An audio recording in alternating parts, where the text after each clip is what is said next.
By Zuckerman for Vermont, Orly Munzing, Treasurer.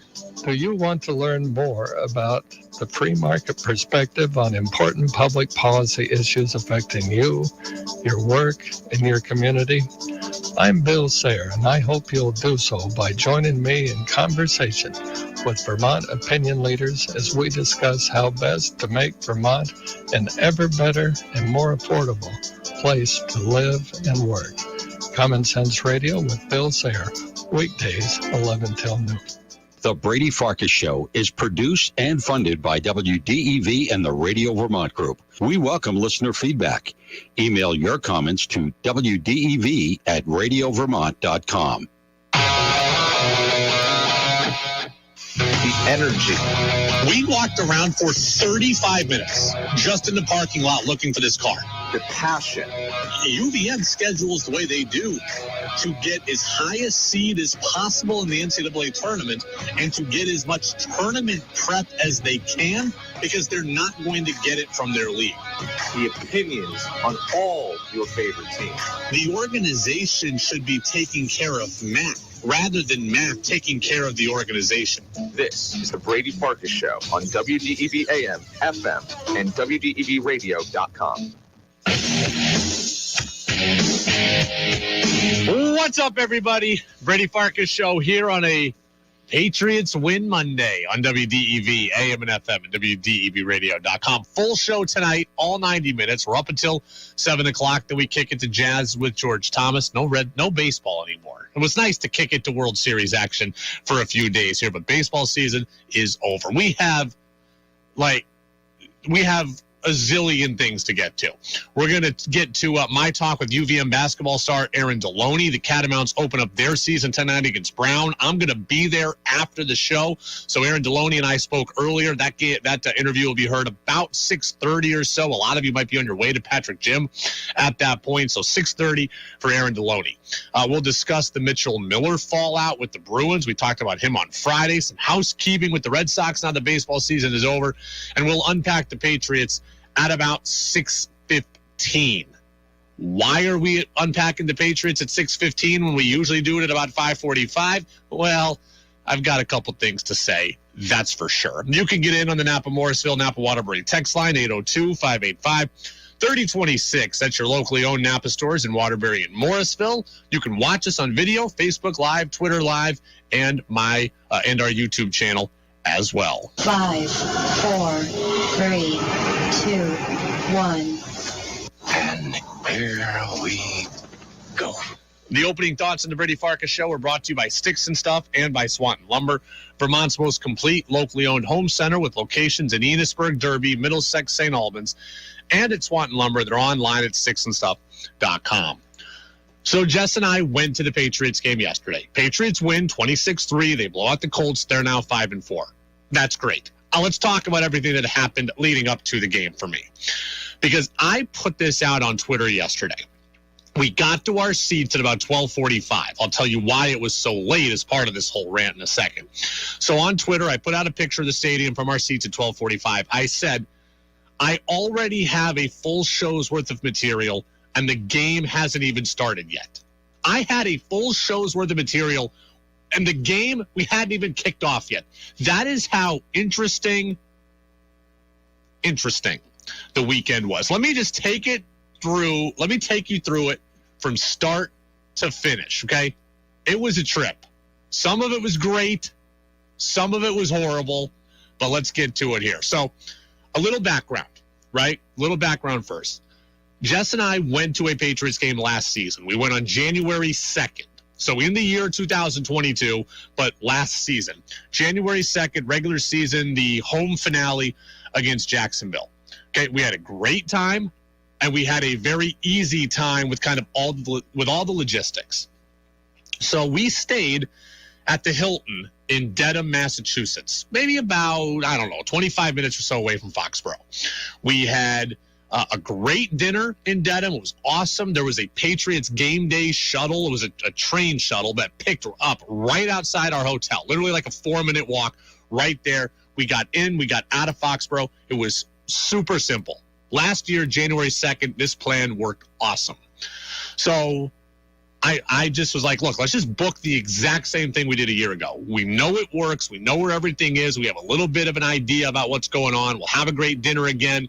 Let's just do the same thing. Jess was like, sure, that was great. So last season, this whole plan was great. Worked awesome. Yeah, this weekend, maybe could not have gone worse. It's like we were cursed from the start. So let me take you back to the beginning. We leave Vermont Saturday morning at about 8:15 in the morning. And we've got to go 2 hours plus out of our way. And the reason was, so it's like a 3-hour and 20-minute trip to Foxboro or to our hotel from Vermont. We had to go 2 hours out of the way, so now it's a 5.5-hour trip. And the reason why was because of our own doing. Now, that's fine. We needed to drop off our dog with Jess's parents. And they're going this way, we're going that way. We elected to more inconvenience ourselves than to inconvenience them. So we already were up against the 8 ball here. We drove 2 hours out of the way and dropped our dog off in Lake George with Jess's parents. Thought to ourselves, no big deal. We're both from the area. We're both from Albany, so we're kind of near home. We're going to get lunch at Lake George. We'll do some shopping at the outlets. Just kind of make it like, yes, it's an inconvenience, but we'll make a day of it, or a couple hours out of it. We'll have some fun. We ended up being in Lake George for maybe an hour and a half. It wasn't nothing crazy. Couple shops, couple sandwiches quickly, and then back on the road. Okay, fine. So again, that was our own doing. But right off the bat, we're up early. We're on the road early. We're 2 hours out of the way. So we finally get going. We get on the road. And now we're cooking. And it's ridiculously warm out, right? We all know how warm it was on Saturday. So as we get to outside of Springfield, Massachusetts, because now, again, we've gone a completely different way because we're starting this trip in Lake George at this point. So we get to outside of Springfield, Massachusetts. It's 2:30 or so, maybe 3, and the temperature gauge in the car, the thermometer, reads 80 degrees. I'm like, damn, it's November 5th, and it's 80 degrees. Okay, that's fine. Like, it's weird, but it's fine. So we get to the hotel about 4 or 4:30. We're planning on, we're going to unpack, we're going to check in, we're going to have a drink or two, we're going to Uber to dinner. We'll probably get to dinner at like 6:30 or so. That's our plan. So we're going to kind of be around the hotel getting ready for 2 hours. Okay, great. So we get in carrying all of our stuff. And you know that feeling when you're carrying in all of your stuff. Now, we're only going to be there for a night, so it's not terrible, but we're carrying in everything. I got duffel bags on each arm, and I'm rolling a cooler, etc. And I got a 12-pack of beer in my duffel bag that's weighing me down. You know what I'm talking about. So I get into the lobby, and it's hotter inside the lobby than it is outside. I just told you it was 80. It's hotter in the lobby than it was outside. We go into the elevator to get to our 4th floor room, and now I'm sweating. Just being in the elevator for 18 seconds. We go into our room, and the temperature, the thermometer says it's 76 degrees in the room. It's 76. It is 4:30 in the afternoon. And now we're on the 4th floor. There's big windows in hotel rooms. It's probably a bit of a greenhouse effect. So it says 76. It feels a little worse, I'm sure, though. So I'm like, okay, it's hot out, but it's hot in here.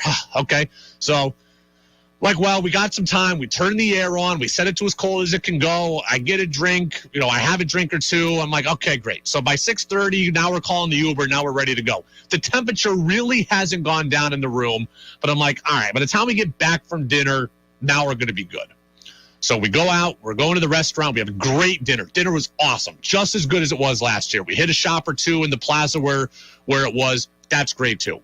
We get the Uber back. We get back to the hotel 9:30 or so. The temperature reads 75 degrees. In the room, 75 degrees. Now it's 9:30 at night. It has gone down 1 degree. You are sweating in the room. It's unbelievable. Like, it's not killing us as much because we're watching the World Series. We had a great dinner. We have a beer. So it's okay. But it's uncomfortable. Jess goes down to the front desk, and she's kind of investigating now. She goes to the front desk, and she brings back up this information. She tells me that the front desk has told her all of the rooms in the building are in the exact same spot. The hotel has shut off the air conditioning. The air conditioning, nobody has access to it because the hotel's like, hey, it's November. we're not going to need the air conditioning and spend that money. So the heat is now on. So the heat is on. The air conditioning is incapable of being worked. So us doing the temperature did absolutely nothing. All we hear is that the maintenance guy is going to come up soon to open the window. That's all that can be done. Maintenance guy is going to open the window. Why does the maintenance guy need to open the window? You're not able to open the windows at this hotel yourself. And I kind of get that, right? Hotels don't want the ability for people to open up the window and fall out or jump. So I kind of get that. So we're waiting for the hotel guy to come up, for the maintenance guy to come up. Hour goes by. We're still watching the game. Game goes late. We're watching some of the post-game stuff. So again, it's hot and it's uncomfortable, but I'm not mad. It's not like it's keeping me from going to bed. Hour goes by. World Series game ends. Astros win it. I go down. I go, hey, my fiance was just down here an hour ago. I was told the maintenance guy is going to come up and open our window. Like, what's going on? Front desk calls him. He answers. He'll be right up. Okay. 15 minutes goes by. He comes there with some fancy tool to open up the window. There are 6 window panels in this room. He's allowed to open one of them. It's the one on the far left. It is the smallest one. Doesn't do anything. Literally does nothing. So now it's about 1 o'clock in the morning. Now you want to go to bed and you're just dying. Game's over. No longer drinking beer. Just dying. So on November 5th, for the first time in my life, I'm sure, I slept shirtless and with no blanket, and I was still sweating as we went to bed. So that's the uncomfortableness of the sleep. Then, at about 6:30 in the morning, right? It's light out. Your body is kind of readapted to, or is on a different time. So it's 6:30 in the morning. It's light out. The clocks have changed. I got to go to the bathroom. And I'm like, as I'm going to the bathroom, I'm like, what is this piercing noise? Oh, the fire alarm is going off at 6:30 in the morning. And look, I'll be honest with you. I went to college and lived in a dorm. I have waited out multiple fire alarms in my life. Like, in my mind, I'm like, there's nothing going on here. Somebody pulled it. There's something too sensitive, got caught in the system. Like, I'm just going to sleep through this thing. I don't know what Jess is going to do, but I'm going to sleep through this. I go to the bathroom. I go back to bed. I'm laying here. To me, again, I've slept through fire alarms before, or at least stayed in rooms through fire alarms before. I'm like, this is not going to affect me at 6:30 in the morning. Jess goes out to check what's going on. Everybody's racing for the hills. So then she comes back in. She's like, you know what? We should go down there. Okay. Put on a shirt, groggy, go down there at 6:30 in the morning, wait outside. As I predicted, fire department comes, takes a 5-minute scope of the building. Then we're all back in there. So now it's hotter than hell, and the fire alarm has gone off at 6:30 in the morning. And guess what? I'm told by somebody next to us the fire alarm did the exact same thing the day before we even got there. And look, this was a Hilton. This was a $230 hotel room for the night. And look, I can afford it. We can afford it. But like, this was our one weekend to do something fun where we didn't have our dog, or we were just doing it with us. We're going to go to the game. We're pumped. We're having a nice dinner, watching the World Series. $230 hotel. This is a Hilton. This is not the Red Roof Inn. This is not the one-star special. This is not the Ocano Lodge in Oswego, New York, where I used to see people going. This is a Hilton. You shouldn't be dealing with this crap. So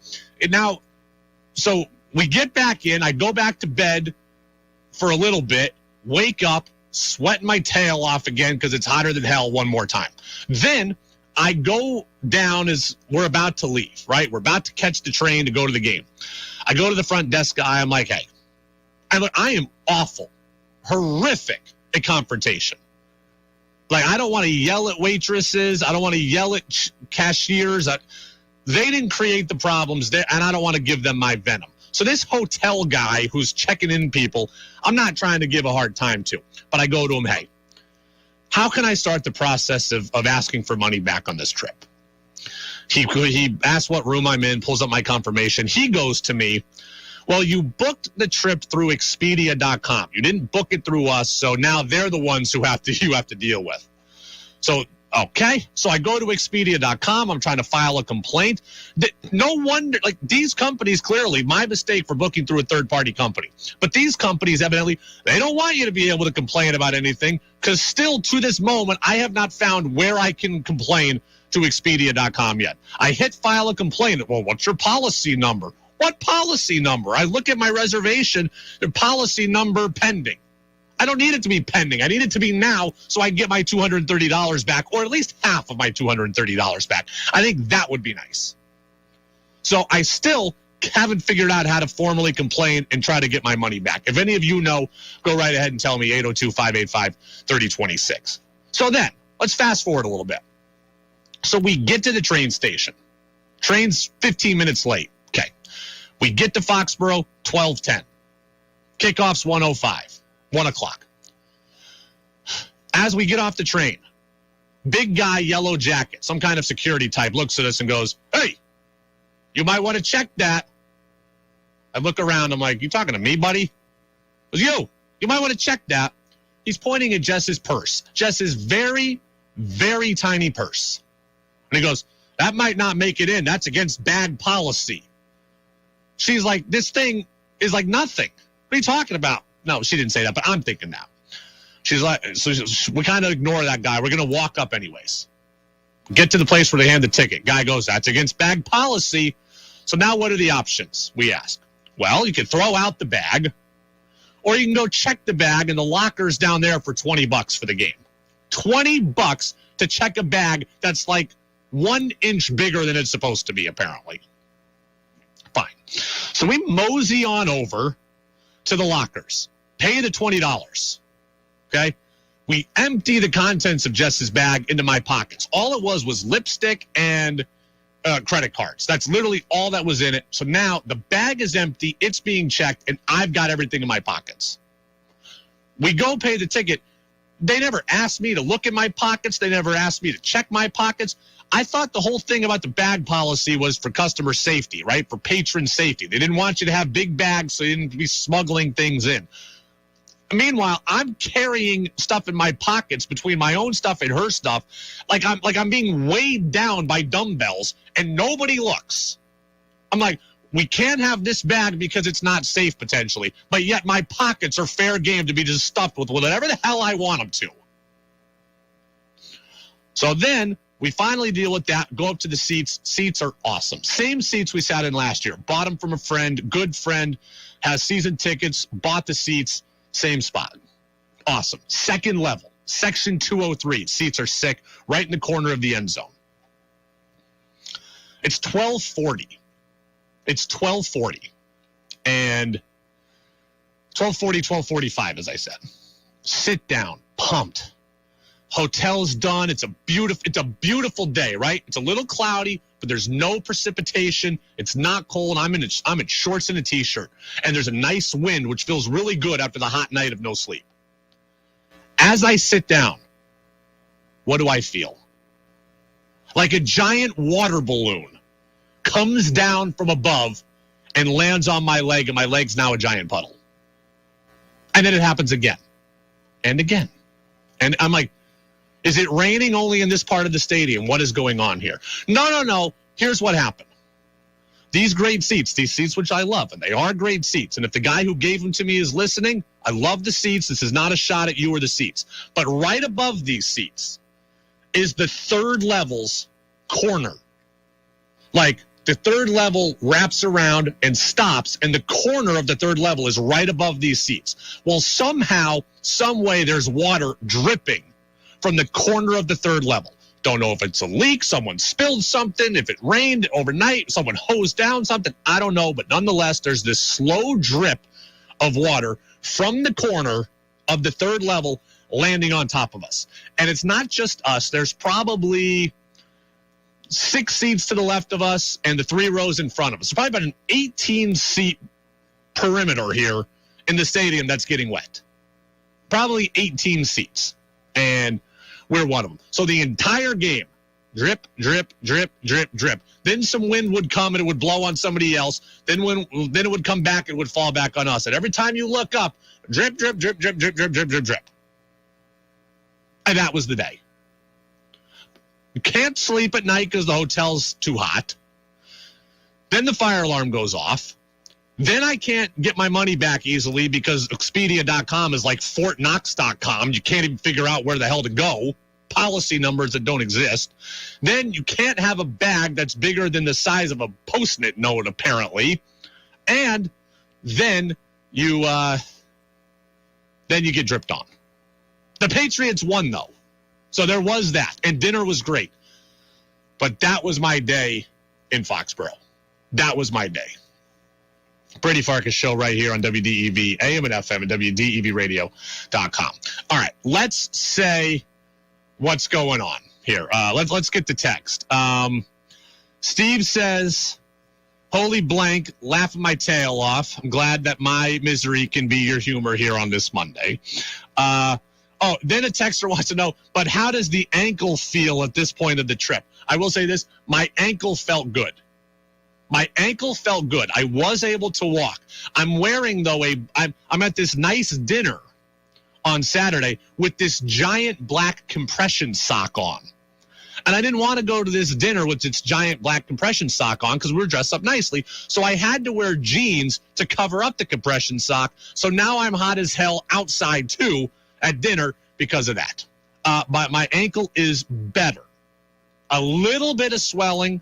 Most of the purple is gone. I'm wearing the compression sock as we feel right now. I'm hoping to be 85% by Thursday's Men's League Hoops playoff game. I'm hoping to be back. But I was able to walk, and that's appreciated. Then we come back on the train, and I told you all about my kind of neurosis complex about, like, I'm always afraid that I didn't lock doors or things like that. It's getting really bad as I get older. We go back to the train. And the guy points to us, this train goes towards Providence, and this train goes towards Boston. And I'm thinking to myself, which way do we want to go? Which way do we want to go? I'm pulling up on my phone. Okay, our stop is on. Which way? Okay, Boston. Then we got on the train, and I look at Jess and go, you think we're on the right one? I had to have said it like 5 times.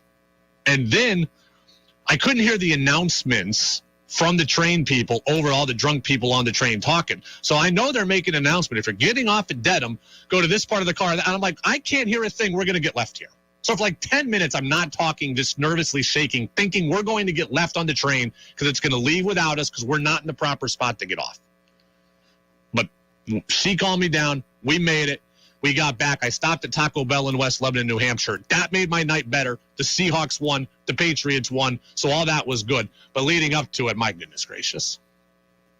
Leading up to it, my goodness gracious. Texter says, Brady, I love this story.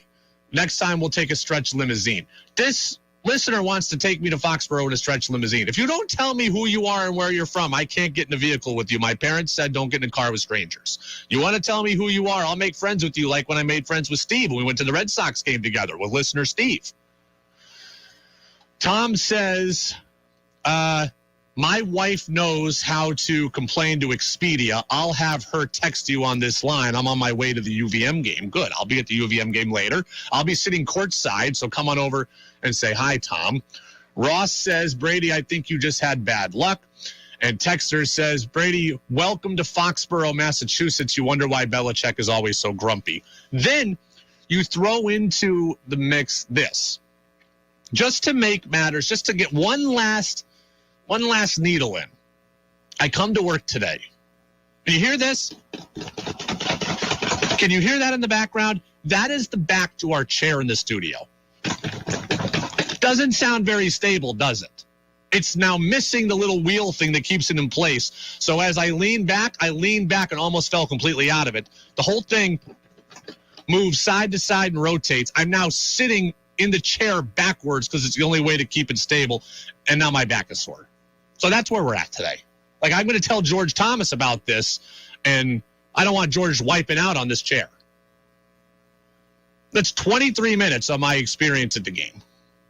802-585-3026. You all can continue to get in, but it's better for the radio that the experience goes like this than if everything went so smoothly. But when you're living it, not as good, not as fun.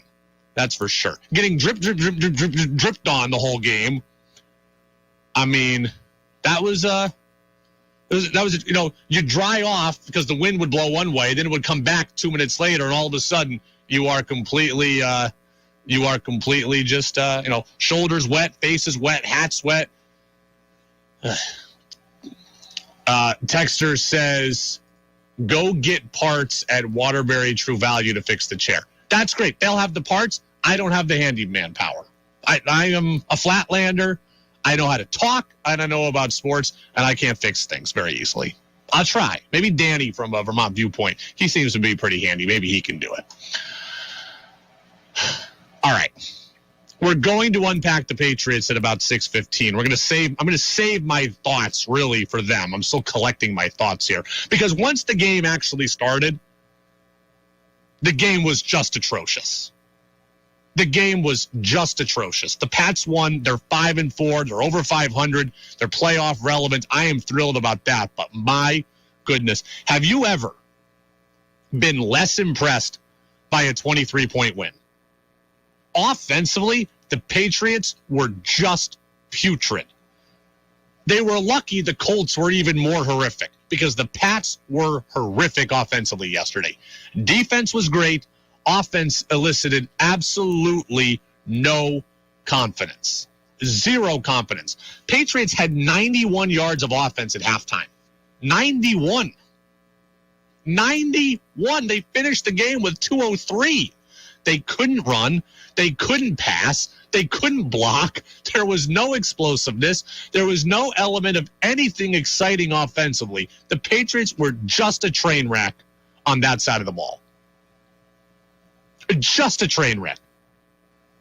There was good stuff game-wise, special teams, defense. I mean, that was all great. We'll get to that in the next hour. But, I mean, my goodness. Like, you get the sense that if the Patriots were to play somebody good, they can't measure up.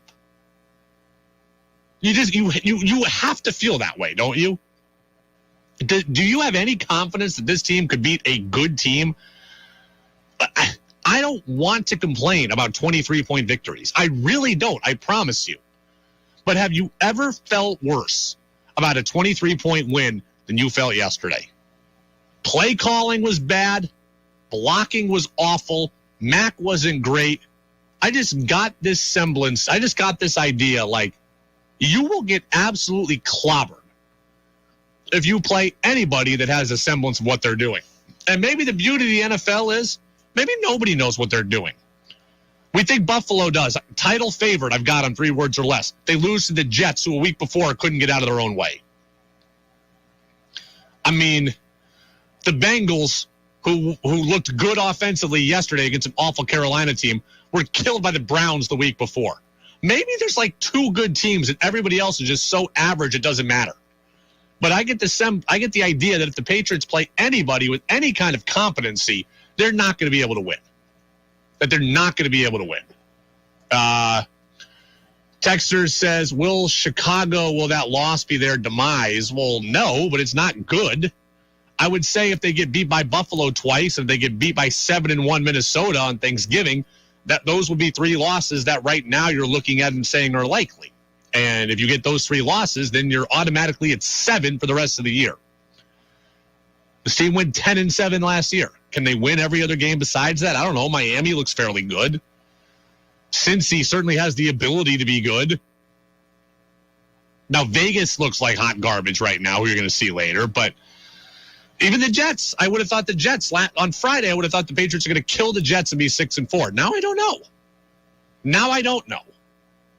Maybe nobody's good in the NFL.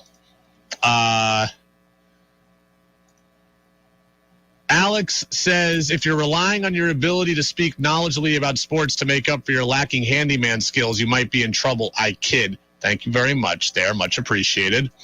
Charlie says, you're right on all accounts, but any given Sunday, anyone can beat anybody. That's true.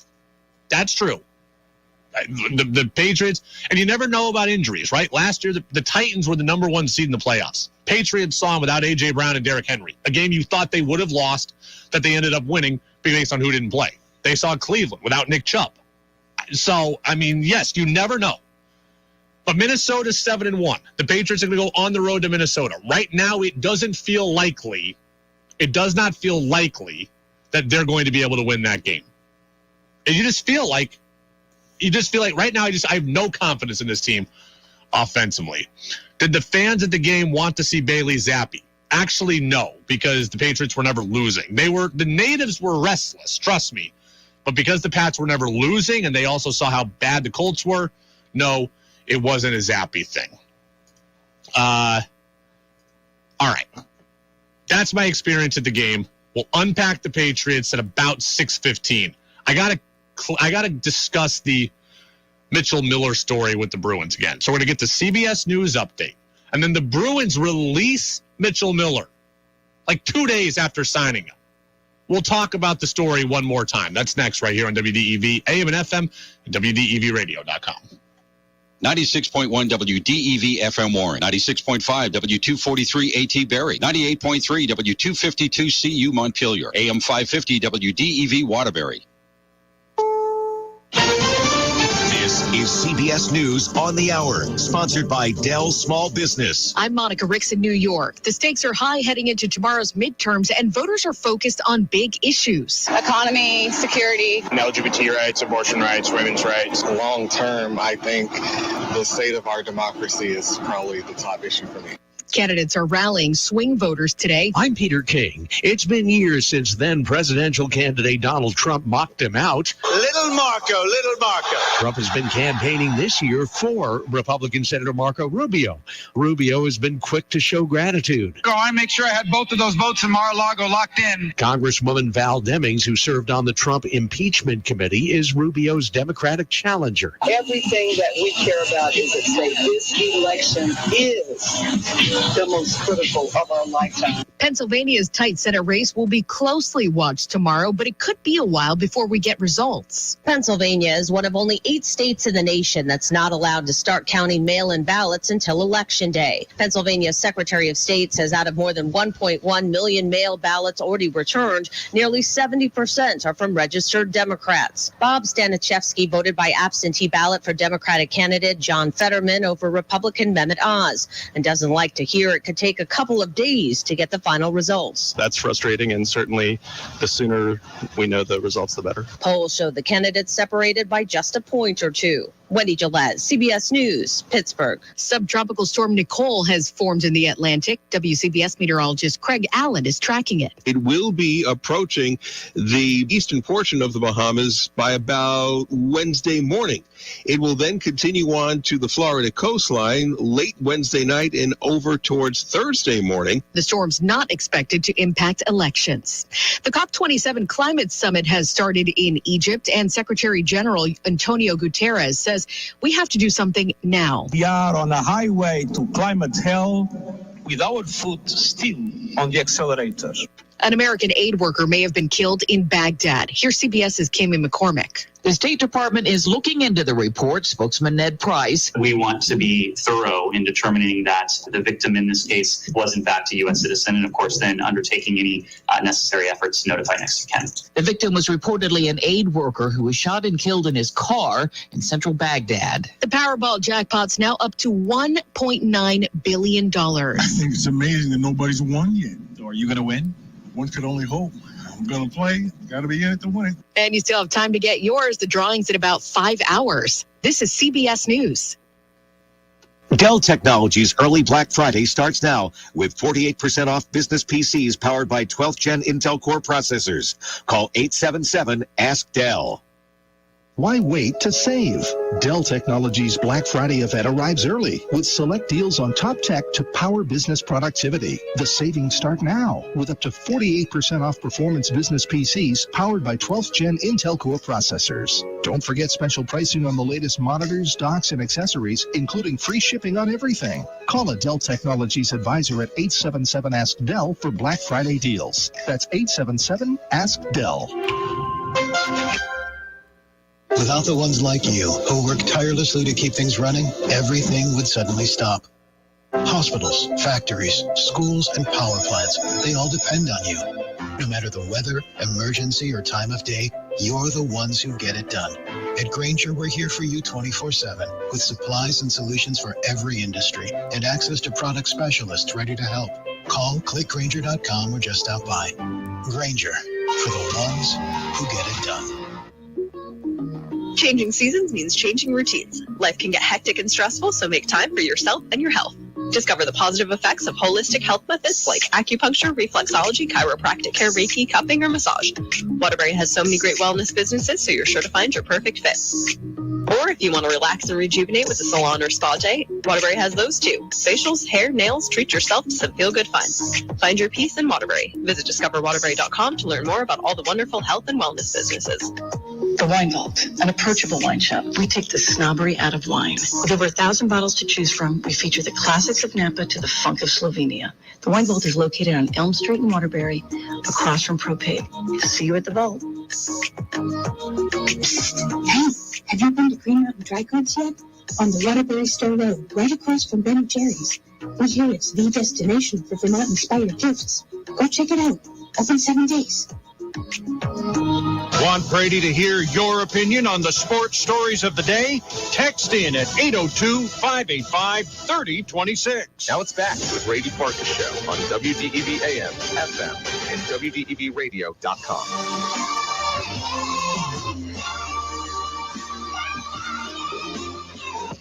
The guy who I bought the tickets from says, the water drips on my head too. A little heads up would have been nice. I didn't know I needed an umbrella regardless of what the forecast calls for. I stole that line from Bob, who says, I guess you need to bring rain gear no matter the forecast. But no, the tickets were awesome. The seats were great. The lack of action wasn't particularly great, but and I didn't even mind getting dripped on that much. I guess when you've sweated to death the night before, a little water won't kill you, but my goodness. UVM men's basketball tonight. Their opener's 55 minutes from now. A lot of you probably on your way to Patrick Gym to see the opener against Brown. We'll talk a little bit about the game about 6:30. Aaron Deloney, I spoke to him earlier. We're going to play that interview back at about 6:35 and kind of our own little de facto pregame show in that segment. We'll unpack the Patriots here in about 10 minutes. But I do want to get to a serious topic and a topic we talked about on Friday and got a lot of good feedback on. The Bruins over the weekend released Mitchell Miller, who is the player that we talked about on Friday. If you missed this, Mitchell Miller is the 20-year-old that when 14 years old, when he was in middle school, racially abused and mocked and degraded a black classmate with developmental disabilities. He went to juvenile court for it. He was sentenced to community service for it. So this was a big deal. This was not just one person's claim in the woke mob. It wasn't any of that. This was a real thing that landed in juvenile court. The Bruins caught an endless wave of grief for this move, and in a 48-hour period, they released Mitchell Miller and said it was based on new information. They were releasing him based on new information. That's a hot load of garbage. Do not believe that, okay? You can be happy the Bruins ended up doing the right thing. You can be happy that they got rid of this controversial player. Don't believe a word they tell you when they say we got rid of him based on new information. The Bruins didn't get new information. The Bruins had the information and ignored it, or the Bruins willfully ignored going out to find some of this information because it's out there. Trust me. I had heard of Mitchell Miller one time before Friday, and it was very, very easy for me to go find everything the Bruins apparently think was new. The Bruins didn't develop a conscience over the 48 hours between signing and releasing Mitchell Miller. The Bruins saw the outrage from fans, maybe even from corporate sponsors, and they did what they needed to do to protect themselves and their image. This wasn't about new information. This was about covering your own backside. And that's all this was, and you need to know it, and you need to trust me when I tell you that. The Bruins acted like this whole thing was an isolated incident. A simple Google search tells you that it wasn't. The family of this victim believes that these type of attacks on their son happened over a period of years. The Bruins either lied to us about it being a single incident, or they just willfully chose to ignore it. There's not new information. It's out there because I found it easily. The Bruins seem to think that Mitchell Miller apologized and took ownership of this. Guess what? Not hard to find out that the family doesn't believe it. That's out there. That's not new. The family believes that their son has suffered a lot of consequences as a result of Mitchell Miller, even suicidal attempts because of the harm that Mitchell Miller inflicted on their son. That's not new information that was out there, and you either lied to us or you chose to ignore it. And the Bruins players questioned this move as it happened. The Bruins players, we heard, raised a stink about this. It's not new that they're unhappy. They were unhappy before the move was made. So this is not like, oh, we found out our players were mad. No, you knew your players were upset before, and you chose to ignore them at the time. That is all out there. New information did not cause this. You ignored the facts, and you ignored the feelings of multiple people involved, and you didn't do a proper vetting of the situation. You hoped you could just skate by, and the Bruins ultimately couldn't. So that's why they released the player. They released him over bad PR and nothing else. They didn't develop a conscience, and they didn't get new information. That is a hot load of garbage. Now, Ross says it's a bad look for the Bruins. They were hiding Miller's pick. They were hiding they were hiding Miller's past. Exactly. They knew, or again, they chose to ignore. What happens next? Well, first, I want to give a little bit of credit to Patrice Bergeron, Brad Marchand, and others. They've spoken out publicly about how they were feeling. Now, they didn't out and out slam their organization, but you know it, and I know it as an employee. It's tough to take your employer to task publicly. So the fact that they said anything against the organization and against the front office, that should be commended. And I just want that out there. Right? They didn't come out and slam the people they work for, but they really can't. The fact they said anything at all is a good thing, and they should be commended. And finally, my advice to Mitchell Miller is pretty simple. From this point forward, you need to work to be an ally. And it will start out for selfish reasons. He wants his hockey career back. He wants his hockey career to reach the pinnacles that he's always dreamed about. It will start out selfish, but then it needs to turn selfless. And when that turn happens, that's when real change will come, real growth will be achieved, and your next real opportunity can come about. Right? Have you ever been in a fight with your girlfriend or boyfriend, and your girlfriend or boyfriend is complaining about you, you never do this, you never do this, you never do this. So then you do it. And obviously the first time you do it, you're doing it because you have to. You're doing it because they called you out on it. But then eventually, if you do it right, you're doing it because it is the right thing to do. That's how I feel with Mitchell Miller about this. He needs to call the family, the parents and the victim. And he needs to go there. And he needs to sit there. And he needs to listen, and he needs to say, I'm sorry, and he needs to listen some more. And again, at the beginning, it is going to be selfish because he's got to start somewhere. And the family will question his motives, and they're going to keep questioning them. But he's got to prove over and over and over again it's legitimate, that he wants to be better. I do believe that mistakes or choices you make at 14 don't have to ruin your entire life. But there's got to be real growth for that not to be the case. And right now, Mitchell Miller hasn't shown that growth. Go to the family. Listen. Hear the stories. No matter how hard it is for you to hear it. And then go back again. And go back again. And send a Christmas card. And even if they don't accept it or ever write back, keep doing it. And then you need to go to diversity training. And you need to go work with kids with mental disabilities. And you need to do a lot of it outside of the public eye. You need to go play, go coach and volunteer in the Challenger program. Safe. Sports are for everyone. You need to go and be a part of those organizations. And it's not just a donation, and it's not just a check, and it's not just a one-off for a half an hour just so you can look like you're putting in the time. It has to be real, and it has to be legitimate. You need to go and speak at schools. Mitchell Miller is 20 years old. He has a unique opportunity to relate to kids. Go speak to a junior high school, a group of 8th graders. Go speak to a high school. This is what it takes, and it's got to be legitimate. And if Mitchell Miller doesn't want to do it, then don't. Just be a bad person, but understand your hockey career is over. Because nobody is going to bring you in without these steps. If you want to be a bad person forever, that is your choice. If you want to play hockey, you have to do what I'm saying. You cannot run from your past. You cannot run from your problems. You have to embrace them, move towards rectifying them, and you have to do it over and over again.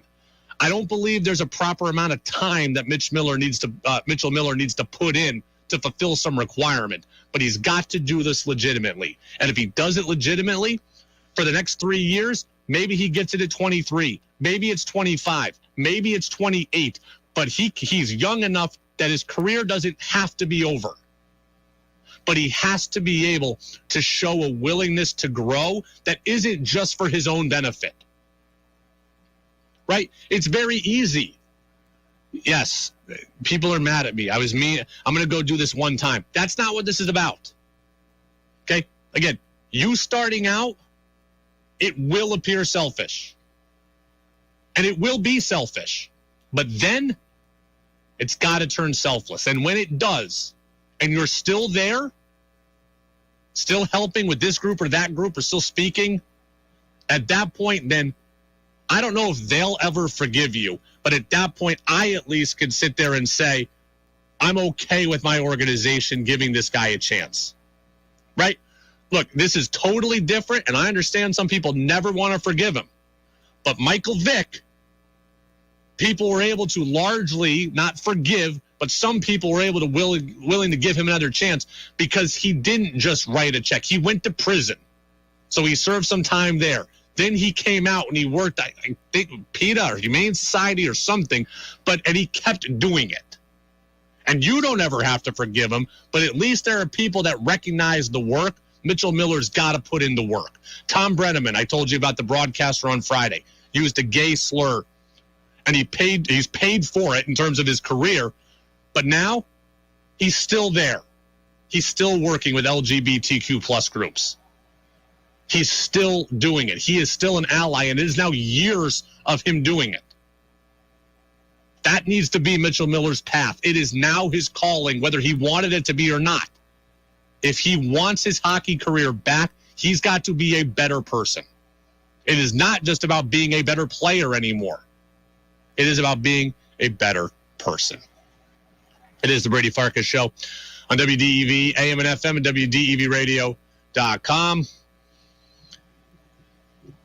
Ross says there's a lot of racial issues in Boston and it needs to stop immediately. I think he's talking about fans to players.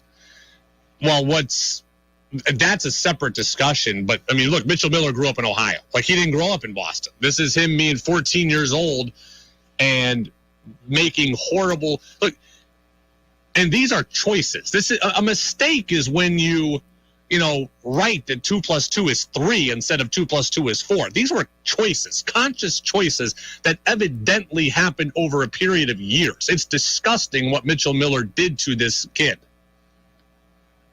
But again, I believe, you don't have to. I believe that at 14 or when you're young, I believe you can make stupid choices and be a bad person, but then eventually grow. But thus far, he has shown no willingness to grow. And that, to me, is a whole different issue. What you do between ages 8 and 14, that is one issue. What you have done between ages 14 and 20, that is a new separate issue in the Mitchell Miller saga. You can't have it. You cannot have it. And until he gets that, then he's not going to deserve. He's not going to deserve another opportunity. Texter says, but Boston's management were the ones sweeping it under the rug. That is not a Boston problem. That is a sports problem. I told you this last week about Ime Udoka, right? How good you are dictates how big a problem you can be, right? Mitchell Miller's 20 years old and good. And because of his issues, I'm sure willing to play for cheap. willing to take any opportunity. That is what happens, and that is what is sickening about pro sports. I love it more than anything, but Aroldis Chapman gets another chance, right? And Antonio Brown got several chances.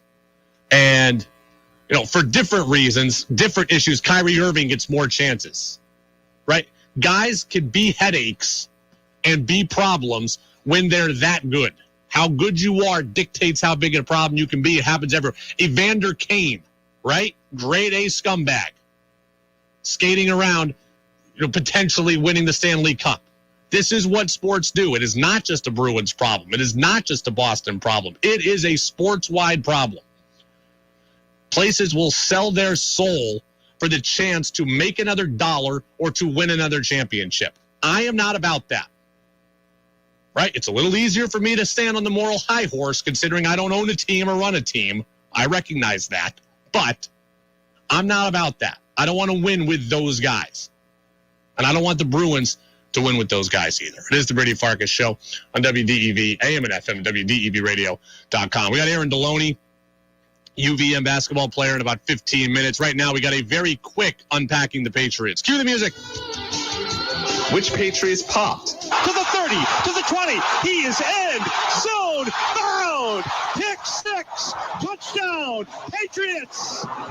And which ones flopped? Jones steps up in the pocket, unloads a deep ball, and it's intercepted. That'll put the cherry on top. We unpack the Patriots now on the Brady Farkas Show on WDEV AM, FM, and WDEVradio.com. Look, there's not a lot for me to get to. It's pretty cut and dry. The offense was garbage. The defense was great. Number one, I told you last week, I knew there was a very real chance that Frank Reich was going to get fired, and the Colts fired him today. Fair or unfair, they fired him today, and I knew that it was close to coming. I didn't think my 3 words were like last-ditch effort or Reich's last stand, something like that. I mean, the Colts were absolutely awful yesterday, right? They fired their offensive coordinator. They were 0 of 14 on third down. They benched their starting quarterback. Just a disaster. And Frank Reich was always going to fall on the sword for it, whether fair or unfair. It was just a question of when. It happened today. I was right about that. But it was bad. The Patriots couldn't move the ball either, right? The Colts were awful. The Patriots were awful too.